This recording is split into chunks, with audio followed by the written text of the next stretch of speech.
Big boss season 6 day 70 ലൈവിലെ ചില കാര്യങ്ങളാണ്. ഇത്തിരി രൂക്ഷമായിട്ട് സംസാരിക്കേണ്ടി വരും, കുഴപ്പമില്ല, ഞാൻ ആ ഒരു സ്വാതന്ത്ര്യം എടുക്കുകയാണ്. ആദ്യം തന്നെ ചില ആളുകളോട് ഒരു ചോദ്യം ചോദിക്കുകയാണ്. നിങ്ങൾ തമ്പനയിൽ കണ്ട് ടൈറ്റിൽ കണ്ട് ക്ലിക്ക് ചെയ്തിട്ടല്ലേ ഈ ഒരു വീഡിയോ പ്ലേ ആവുന്നത്? അങ്ങനെ പ്ലേ ആവാത്ത ആൾക്കാരുണ്ട് എന്നുണ്ടെങ്കിൽ, അറിയാതെ വീഡിയോ ക്ലിക്കായിട്ടുള്ള ആൾക്കാരുണ്ട് എന്നുണ്ടെങ്കിൽ വീഡിയോ സ്കിപ്പ് ചെയ്തോളുക. നിങ്ങൾക്ക് താല്പര്യമില്ലാത്ത ചില കാര്യങ്ങൾ ചിലപ്പോൾ കേൾക്കേണ്ടി വന്നേക്കാം. തമ്പനയിൽ കണ്ട് ടൈറ്റിൽ കണ്ട് ക്ലിക്ക് ചെയ്തിട്ടുള്ള ആളുകൾ വീഡിയോ കണ്ടതിന് ശേഷം പരാതി പറയുന്നത് ഒഴിവാക്കാൻ വേണ്ടിയാണ് ഞാൻ ഈ ഒരു കാര്യം ആദ്യമേ പറയുന്നത്.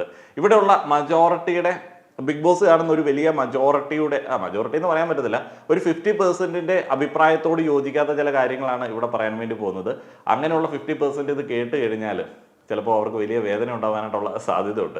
കാരണം ഞാൻ ഇന്ന് രാവിലെ മുതൽ കാണുന്ന ചില സംഭവങ്ങളെ കുറിച്ചിട്ടാണ്. ഇന്നലെ മുതൽ പ്രതീക്ഷയോടെ ആകാംക്ഷയോടെ കാത്തിരിക്കുന്ന, ജാസ്മിന് ഒട്ടും ഇഷ്ടമില്ലാത്ത വലിയ ഭൂരിപക്ഷം ആളുകളുടെയും അക്ഷമനായിട്ടുള്ള റിവ്യൂവേഴ്സിൻ്റെയും കോളുകൾ സഹിക്ക വയ്യാതായ സമയത്തായിരിക്കും ജാസ്മിൻ ജാഫറിന്റെ അച്ഛനെ അമ്മയും ബിഗ് ബോസ് ഹൗസിലേക്ക് വെളുപ്പിന് മറ്റേ മോർണിംഗ് സോങ്ങിന്റെ അകമ്പടിയോടെ അകത്തേക്ക് കയറ്റിവിടുന്നത്.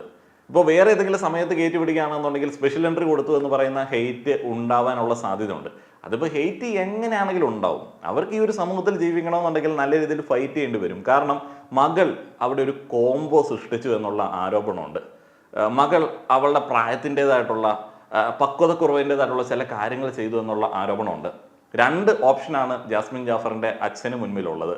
ഒന്നെങ്കിൽ മകളെ തല്ലിക്കൊല്ലുക, ദുരഭിമാനക്കൊല പ്രോത്സാഹിപ്പിക്കുന്ന കമന്റുകൾ ധാരാളമായിട്ട് കാണുന്നുണ്ട്. അല്ല എന്നുണ്ടെങ്കിൽ ഒരച്ഛൻ എന്നുള്ള രീതിയിൽ സൊസൈറ്റിയോട് ഫൈറ്റ് ചെയ്തിട്ട് ജീവിക്കുക, മകളെ ചേർത്ത് നിർത്തി ജീവിക്കുക. ഈ രണ്ടാമത്തെ ഓപ്ഷനാണ് ശരിക്കും ഒരു അച്ഛൻ സ്വീകരിക്കേണ്ടത്. അത് തന്നെയാണ് ബിഗ് ബോസ് ഹൗസിലേക്ക് വന്ന ജാസ്മിൻ ജാഫറിന്റെ ഫാമിലി സ്വീകരിച്ചിരിക്കുന്നതും. അവരൊരു അച്ഛൻ ചെയ്യേണ്ട, അമ്മ ചെയ്യേണ്ട കാര്യങ്ങൾ മാന്യമായി ബിഗ് ബോസ് ഹൗസിൽ വന്ന് ചെയ്യുന്നുണ്ട്. അങ്ങനെയാണ് അച്ഛനും അമ്മയൊക്കെ ചെയ്യേണ്ടത്. സ്വന്തം മക്കളാണ്, മക്കളെ തല്ലിക്കൊല്ലാനായിട്ടോ അല്ലെങ്കിൽ ഏതെങ്കിലും ഒരു സിറ്റുവേഷൻ വരുന്ന സമയത്ത് കൈവിടാനായിട്ടോ സ്നേഹമുള്ള ഒരു അച്ഛനും അമ്മയ്ക്കും ഒന്നും പറ്റത്തില്ല. ആളുകൾ, റിവ്യൂവേഴ്സ്, ആളുകൾ, അങ്ങനെയുള്ള കുറേയധികം ആളുകൾ ഒരു ദുരഭിമാനക്കൊല വല്ലാതെ ആഗ്രഹിക്കുന്നുണ്ട്.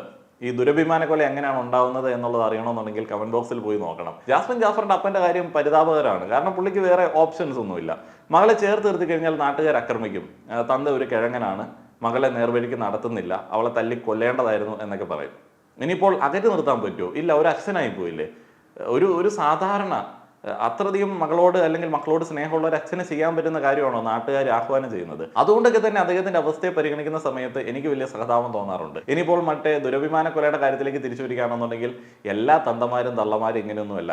സമൂഹം പറയുന്നത് കേട്ട് കഴിയുമ്പോഴത്തേന് അവർ വിചാരിക്കും, അവരുടെ ഉള്ളിലേക്ക് ഒരു ചിന്ത വരും, മകളെ ആക്രമിക്കുന്നതാണ്, മകളെ ഒറ്റപ്പെടുത്തുന്നതാണ്, മകളെ ഇല്ലാതാക്കുന്നതാണ് മാസ്. അപ്പോൾ അതിനെ സപ്പോർട്ട് ചെയ്യുന്ന ധാരാളം കമന്റുകൾ അങ്ങനെയുള്ള സിറ്റുവേഷൻസിന്റെ കമന്റ് ബോക്സ് നമ്മൾ കാണാറുണ്ട്. അന്യജാതിക്കാരനെ പ്രണയിച്ചു, അല്ലെങ്കിൽ അന്യജാതിക്കാരനെ വിവാഹം കഴിച്ചു, ഒളിച്ചോടിപ്പോയി, ഇങ്ങനെയുള്ള സാഹചര്യങ്ങളൊക്കെ കൊല്ലാം, അത് നല്ലൊരു ഓപ്ഷനാണ് എന്ന് ആളുകൾ പറയാറുണ്ട്. ഇവിടെ ഒരു റിയാലിറ്റി ഷോയിൽ എന്താ പറയുന്നത്, ഒരു സിറ്റുവേഷനിൽ, ഒരു പ്രഷർ കുക്കർ പോലുള്ള ഒരു സിറ്റുവേഷനിൽ സമപ്രായക്കാരായിട്ടുള്ള 2 ആളുകൾ ചേർന്നിരുന്നു. അതാണ് ഇത്ര വലിയ ഹെയ്റ്റിന് കാരണം. അതിനകത്ത് ഡ്രാമ ആരോപിക്കുന്ന ആളുകളുണ്ട്. അപ്പോൾ അതുകൊണ്ടൊക്കെ ഇത്രയധികം ആക്രമണ ആഹ്വാനം നടത്തേണ്ട ആവശ്യമുണ്ടോ? ഇവിടെ ഞാൻ ആശംസിക്കുന്ന ഒരു സംഗതിയുണ്ട്. എനിക്ക് ഈ ഒരു സാഹചര്യത്തിൽ ഇതല്ലാതെ പറയാനായിട്ട് പറ്റത്തില്ല. ജാസ്മിൻ ജാഫറിന്റെ അപ്പന്റെ പ്രായമുള്ള കുറെ റിവ്യൂവേഴ്സ് ഒക്കെ ഉണ്ട്. അവർക്ക് പെൺമക്കളുണ്ട്. അവരിൽ പല ആളുകൾക്കും പെൺമക്കളാണ് ഉള്ളത് എന്നുള്ളതാണ് എനിക്ക് അറിയാനായിട്ട് കഴിഞ്ഞത്. അപ്പോൾ അങ്ങനെയുള്ള ആളുകൾക്കൊക്കെ ഇത്തരത്തിൽ മാസ് ആവാനായിട്ടുള്ള സമൂഹത്തിന്റെ കമന്റുകൾ, മകളുടെ ഏതെങ്കിലും തെറ്റുകൾ സോഷ്യലി അഡ്രസ്സ് ചെയ്യുന്ന സമയത്ത് സമൂഹത്തിന്റെ കമന്റുകൾക്ക് അനുസരിച്ചിട്ട് മാസാവാനായിട്ടുള്ള, അക്രമം നടത്താനായിട്ടുള്ള അവസരങ്ങൾ ലഭിക്കട്ടെ. അല്ല, എന്ത് പറയാനാണ്? കാരണം അത്രയധികം മോശമായിട്ടാണ് ആളുകൾ എക്സ്പെക്ട് ചെയ്യുന്നത്. തുടക്കം മുതൽ തന്നെ ഇത്രയധികം സ്വയം റിസ്ക് ചെയ്ത് കളിക്കുന്ന ഒരു കണ്ടസ്റ്റന്റ് ആണ് ജാസ്മിൻ. അപ്പോൾ അതുകൊണ്ട് തന്നെ അദ്ദേഹത്തിന് കപ്പ് കിട്ടിക്കഴിഞ്ഞാൽ അത് ട്രൂലി ഡിസേർവിംഗ് ആണ്. വേറെ ഒരൊറ്റ മനുഷ്യൻ അത്രയധികം റിസ്ക് എടുത്തിട്ട് ഗെയിം കളിച്ചിട്ടില്ല.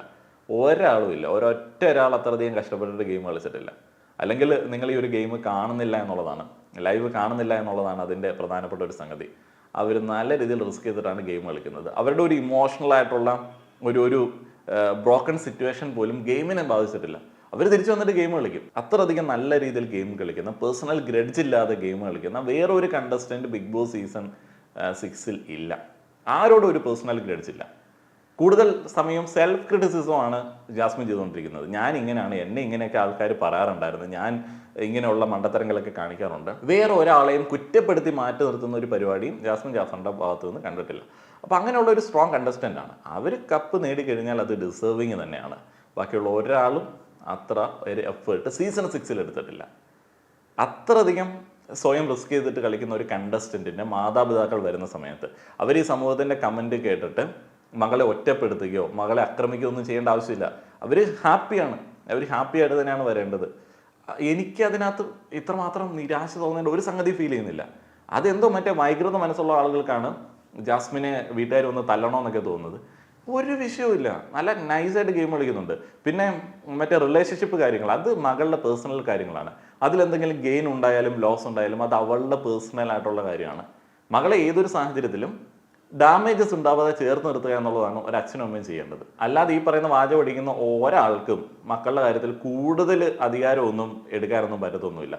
നിങ്ങൾക്ക് മറ്റേ ആരോഗ്യം കൂടുതലുണ്ടെന്നുണ്ടെങ്കിൽ കൊല്ലാൻ പറ്റും. പക്ഷേ പല മക്കളും ഈ കൂടുതൽ ഡയലോഗ് അടിക്കുന്ന സമയത്ത് പറയുന്ന ഒരു സംഗതിയുണ്ട്, ഞാൻ എൻ്റെ തീരുമാനത്തിനനുസരിച്ചിട്ടേ പോകത്തുള്ളൂ. തന്ത അല്ലെങ്കിൽ തള്ള ആ സ്ഥാനത്ത് നിൽക്കാൻ പറഞ്ഞു കഴിഞ്ഞാൽ അവിടെ തീരുന്നതാണ് ഈ പറയുന്ന അമിത സ്വാതന്ത്ര്യമൊക്കെ. പിന്നെ കൊല്ലുക എന്ന് പറയുന്നൊരു ഓപ്ഷൻ ഉണ്ട്. അപ്പോഴത്തേന് നാട്ടുകാർ കൈയടിക്കും, പക്ഷേ ലോസ് വീട്ടുകാർക്ക് തന്നെയാണ്. അപ്പോൾ അതുകൊണ്ട് വലിയ പിടിവാശികളൊന്നും ഇല്ലാതെ ജീവിച്ചു കഴിഞ്ഞാൽ നല്ലതായിരിക്കും. ഇനി എന്താണ് ഒറിജിനലായിട്ട് സംഭവിച്ചത് എന്നുള്ളതിലേക്ക് വരികയാണെന്നുണ്ടെങ്കിൽ, ജാസ്മിൻ്റെ വീട്ടുകാർ ഒരു ടെഡി ബിയറും ഒരു മാലയുമായിട്ട് ഹൗസിനകത്തേക്ക് വരുന്നു. ഒരു വലിയ ടെഡി ബിയറാണ്. അതിനെ മറ്റേ നോമിനേഷനിലേക്ക് ഇട്ട് എവിക്ട് ചെയ്ത് കളയണം. കാരണം അത്രയധികം സ്പേസ് അത് എടുക്കാൻ സാധ്യതയുണ്ട്. ജാസ്മിൻ്റെ അത്ത ഇടയ്ക്കിടയ്ക്ക് പറയുന്നുണ്ട് ഇത് ആര് തന്നതാണെന്ന് അറിയാലോ അല്ലേ എന്നൊക്കെ. ഒരു വലിയ മാല മകളെ അണിയിച്ചിട്ട് പറയുകയാണ് വരുന്നത് വരെ നീ ഇത് ഇടണം. അതേപോലെ ഗബ്രിയുടെ മാല ഊരി എടുക്കുന്നുണ്ട്, ഇത് മകൾക്ക് വേണ്ട എന്ന് പറയുന്നുണ്ട്. ജാസ്മിൻ എന്താണ് സംഭവം എന്നൊക്കെ അറിയാതെ ഇങ്ങനെ ഒരു ഐഡിയ ഇല്ലാതെ അവിടെ ഇരിക്കുന്നുണ്ട്. ഈ മാല എടുത്തതിന് ശേഷം പിന്നെ ജഫർക്ക തപ്പുന്നത് മറ്റേ ഗംഭീരയുടെ ഫോട്ടോയാണ്. ഗംഭീരയുടെ ഫോട്ടോയും എടുത്ത് മാറ്റുന്നുണ്ട്. ഇത് വേണ്ട, നിനക്ക് അങ്ങനെ ആരെങ്കിലും ഒക്കെ കാണാനായിട്ട് ആഗ്രഹമുള്ള സമയത്ത് ഫാമിലി ഫോട്ടോ നോക്ക്, അല്ലെങ്കിൽ അത്തയുടെ അമ്മയുടെ ഫോട്ടോ നോക്ക്, അവരെങ്ങനെയാണ് ജീവിച്ചത് എന്നുള്ളത് ഓർക്ക്, അവരെത്ര സ്ട്രഗിൾ ചെയ്തിട്ടുണ്ട് എന്ന് ഓർക്ക്. അങ്ങനെയൊക്കെയാണ് പറയുന്നത്. ഒരച്ഛനും അമ്മയും മകളുടെ ഗെയിമിനെ നെഗറ്റീവായിട്ട് ബാധിക്കുന്ന സംഭവങ്ങളെ ഇങ്ങനെ അല്ലാതെ എങ്ങനെയാണ് ഡീൽ ചെയ്യേണ്ടത്? അപ്പോൾ ഈ ഫോട്ടോ അവരെടുത്ത് മാറ്റുന്നു, മാല എടുത്ത് മാറ്റുന്നു, പെർഫെക്റ്റ്. കാരണം ആ ഒരു ചീത്തപ്പേര് ഇനി വേണ്ട. ആളുകൾ ജഡ്ജ് ചെയ്യുന്നത് എങ്ങനെയാണ്? ആ ഫോട്ടോ വെച്ചിട്ട് ഡ്രാമ ഉണ്ടാക്കുന്നു, മാല വെച്ചിട്ട് ഡ്രാമ ഉണ്ടാക്കുന്നു. അപ്പോൾ അത് ഒഴിവാക്കി. ഇനിയിപ്പോൾ ആ ഒരു സിറ്റുവേഷനും ഇല്ല. ഇനിയും കുറേ ദിവസങ്ങളുണ്ട്. ജാസ്മിന് നല്ല രീതിയിൽ ഗെയിം, യാതൊരുവിധ പരാതികളും ഇല്ലാതെ ഗെയിം കളിച്ച് മുന്നോട്ടേക്ക് പോകാൻ പറ്റുകയാണെന്നുണ്ടെങ്കിൽ കളിക്കട്ടെ എന്ന് വിചാരിച്ചിട്ടാണ് അതെടുത്ത് മാറ്റുന്നത്. ഇതെടുത്ത് മാറ്റുന്നത് കൊണ്ട് ഹെയ്റ്റ് കുറയോ? ഇതെടുത്ത് മാറ്റിയാൽ ഹെയ്റ്റ് കുറയില്ല. കാരണം എന്താണെന്ന് വെച്ച് കഴിഞ്ഞാൽ മറ്റേ തന്ത വൈബുള്ള റിവ്യൂവേഴ്സ് ഒക്കെ പറയുന്ന ചില സാധനങ്ങൾ ഞാൻ കേട്ടിരുന്നു. ഫോട്ടോ എടുത്ത് മാറ്റി കഴിഞ്ഞപ്പോഴത്തേന് ജാസ്മിൻ അതൊക്കെ മറന്നുപോയി, അത് മൈൻഡ് ചെയ്യുന്നില്ല. എന്ന് വെച്ച് കഴിഞ്ഞാൽ ഫോട്ടോ എടുത്ത് മാറ്റിയപ്പോഴത്തേന് ആ ഒരു ഇമോഷൻസിന് വാല്യൂ ഇല്ല. അവൾ ഇതുവരെ കാണിച്ചത് ഡ്രാമയാണെന്ന് അവരങ്ങ് അടിവരയിട്ടു. ഇനിയിപ്പോൾ ഫോട്ടോ എടുത്ത് മാറ്റിയിട്ട് അച്ഛനോട് അയ്യോ എനിക്ക് പറ്റില്ല അത്ത എന്നൊക്കെ പറഞ്ഞിട്ടുണ്ടായിരുന്നുണ്ടെങ്കിൽ അയ്യോ തന്തയും തള്ളയെ അനുസരിക്കാത്തവൾ എന്നുള്ള രീതിയിൽ ജഡ്ജ് ചെയ്തേനെ. അപ്പോൾ എന്തൊക്കെ പറഞ്ഞാലും ഹെയ്റ്റ് ഉറപ്പാണ്. ഇത്രയധികം സ്ട്രഗിൾ ചെയ്യുന്ന ഒരു കണ്ടസ്റ്റന്റ് ചരിത്രത്തിൽ ഉണ്ടായിട്ടുണ്ട് എന്ന് എനിക്ക് തോന്നുന്നില്ല. എന്തുകൊണ്ടാണ് ഈ ഫോട്ടോ ഇവിടെ വെക്കുന്നത്, മാല അണിയുന്നത് എന്നീ കാര്യങ്ങളെ കുറിച്ചിട്ട് ജാസ്മിന് അച്ഛനും അമ്മയ്ക്കും പറഞ്ഞു കൊടുക്കാനായിട്ടുള്ള ആഗ്രഹമുണ്ട്. അപ്പോൾ അത് ഇന്നതുകൊണ്ടാണ് എന്നൊക്കെ പറഞ്ഞു വരുന്ന സമയത്ത് അതൊന്നും നമുക്കിവിടെ സംസാരിക്കേണ്ട, പുറത്തിറങ്ങിയിട്ട് സംസാരിക്കാമെന്ന് അച്ഛൻ പറയുന്നുണ്ട്. അയ്യോ പുള്ളിക്കാരന് അങ്ങനെ വിഷമമുള്ളതായിട്ടോ ദേഷ്യമുള്ളതായിട്ടോ ഒന്നും ഫീൽ ചെയ്യുന്നില്ല. എല്ലാ കണ്ടസ്റ്റൻസുമായിട്ടും വളരെ നൈസായിട്ട് തന്നെയാണ് ഇടപെടുന്നത്. പിന്നെ വരുന്ന സമയത്തൊന്നും ഇടപെടാനായിട്ട് സമയം എടുക്കുമല്ലോ. പതിയെ ഈവൻ അവരാധം പറഞ്ഞു വരത്തിയിട്ടുള്ള സായിയോട് പോലും വളരെ സ്നേഹത്തോടെയാണ് ഇടപെടുന്നത്. അപ്പോൾ അവരോടെല്ലാം ഇരുന്ന് സംസാരിക്കുകയാണ്, ഗെയിമിനെ കുറിച്ചിട്ട് പറയുകയാണ്. അതേപോലെ ആ ഒരു മനുഷ്യൻ, പാവ മനുഷ്യൻ ഇടയ്ക്കിടയ്ക്ക് മൈക്ക് നോക്കുന്നുണ്ട്. കാരണം എന്താണെന്ന് വെച്ച് കഴിഞ്ഞാൽ മകളെ ഇടയ്ക്കിടയ്ക്ക് വാൺ ചെയ്യാറുണ്ട് ബിഗ് ബോസ്, മൈക്ക് ശരിയായിട്ട് ധരിക്കണം എന്നുള്ളത്. അപ്പം ജാസ്മിൻ്റെ അത്ത സംസാരിക്കുന്നതിൻ്റെ ഇടയിൽ എല്ലാം മൈക്കിലേക്ക് നോക്കുകയാണ്. അപ്പോൾ മൈക്ക് ശരിയാക്കുന്നുണ്ട്. വരുന്ന സമയത്ത് തന്നെ അദ്ദേഹം വൃത്തിയുടെ കാര്യമൊക്കെ പറയുന്നുണ്ട്. എൻ്റെ മകൾക്ക് വൃത്തിയില്ല, ഞാനെങ്കിലും അങ്ങനെ ആവരുത് എന്നൊക്കെ പറഞ്ഞിട്ട് പെരുമാറുന്നുണ്ട്. ഇവിടെ ജാസ്മിൻ അമ്മയോട് സംസാരിക്കുന്ന സമയത്ത് പറയുന്നുണ്ട്, നിങ്ങളുടെ ഒറിജിനൽ ചിരി എന്താണ്, ആർട്ടിഫിഷ്യൽ ചിരി എന്താണ് എന്നുള്ളതൊക്കെ എനിക്കറിയാം. അന്ന് വീഡിയോയിൽ കാണിച്ചപ്പോൾ നിങ്ങൾ ആർട്ടിഫിഷ്യൽ ആയിട്ടാണ് ചിരിച്ചത്, അതുകൊണ്ടാണ് എനിക്ക് ഭയങ്കര ടെൻഷനായി പോയത്.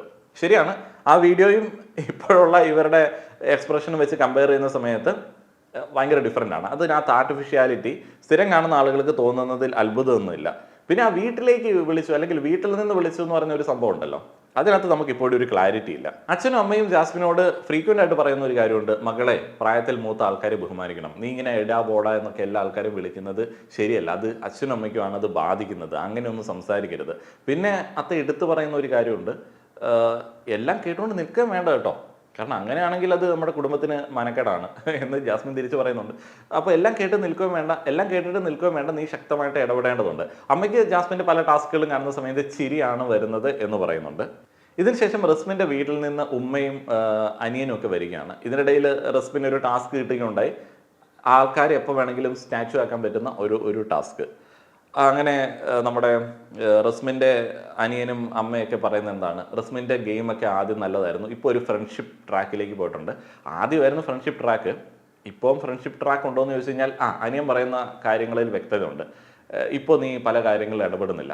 അപ്പോൾ റസ്മിൻ പറയുന്നുണ്ട് എല്ലാവരുമായിട്ട് ഒരു അറ്റാച്ച്മെൻ്റ് ഒക്കെ ആയില്ല, അതുകൊണ്ട് എനിക്ക് അങ്ങനെ ഇടപെടാൻ തോന്നത്തില്ല. അതാണ് ഫ്രണ്ട്ഷിപ്പ്, ശരിയാണ്, അതാണ് ആ ഒരു ഫ്രണ്ട്ഷിപ്പിൻ്റെ പരിപാടി. അതുകൊണ്ട് റസ്മിൻ പലപ്പോഴും ചിരിച്ചുകൊണ്ട് നിൽക്കുകയാണ്. ആ ഒരു ഫ്രണ്ട്ഷിപ്പ് വെച്ചിട്ടാണ് കഴിഞ്ഞ ദിവസം ജയിൽ നോമിനേഷൻ ഉണ്ടാവുന്നതും അതേപോലെ തന്നെ പല കാര്യങ്ങളിലും ഇടപെടാതിരിക്കുന്നതും ഫ്രണ്ട്സ് ചെയ്യുന്ന സമയത്ത് മൈൻഡ് ചെയ്യാതിരിക്കുന്നതും ഒക്കെ. റസ്മിൻ ഇതിനിടയ്ക്ക് അമ്മയോട് ചോദിക്കുന്നുണ്ട് പണപ്പെട്ടി ടാസ്ക് എങ്ങാണ്ട് അടുത്ത ആഴ്ച ഉണ്ട്, എടുത്തിട്ട് വരണം. അപ്പോഴത്തേന് അനിയൻ പറയുന്നുണ്ട് ഗെയിം കളിക്കാനാണ് വന്നത്, അപ്പോൾ അതൊന്നും വേണ്ട എന്നുള്ളത്. അപ്പോൾ അങ്ങനെയൊക്കെയാണ് ടോട്ടൽ ഹൗസിലെ കാര്യങ്ങളൊക്കെ. ഏതായാലും ആൾക്കൂട്ട ആക്രമണവും അതേപോലെ തന്നെ കൊലപാതകമൊക്കെ കണ്ടിരുന്ന ആളുകൾക്ക് വലിയ നിരാശയാണ്. ചിരി കണ്ടു കഴിഞ്ഞാൽ വലിയ പ്രശ്നമാണ്. അവർ ചിരിച്ചു, അവർ സന്തോഷിക്കുന്നു. ഇനിയിപ്പോൾ എങ്ങനെയെങ്കിലും അവരെ ഒന്ന് തളർത്തണം, കരയിക്കണം. അതാണ് ഇവരുടെ ഉദ്ദേശം.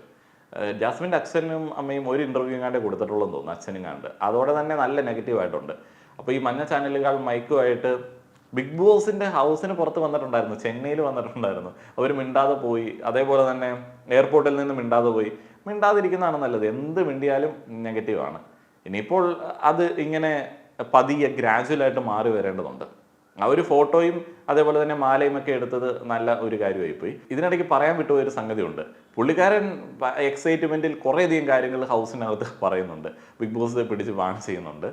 മറ്റേ ജാസ്മിൻ അപ്സര തമ്മിൽ അടിയുണ്ടായ കാര്യമൊക്കെ സോഷ്യൽ മീഡിയയിൽ കഴിഞ്ഞ ദിവസം സ്റ്റോറിയായി. അങ്ങനെ മറ്റേ അടിച്ചു എന്നൊക്കെ പറഞ്ഞ അങ്ങനെയുള്ളൊരു കാര്യത്തെക്കുറിച്ചിട്ട് പുള്ളി അവിടെ പറയുന്നുണ്ട്.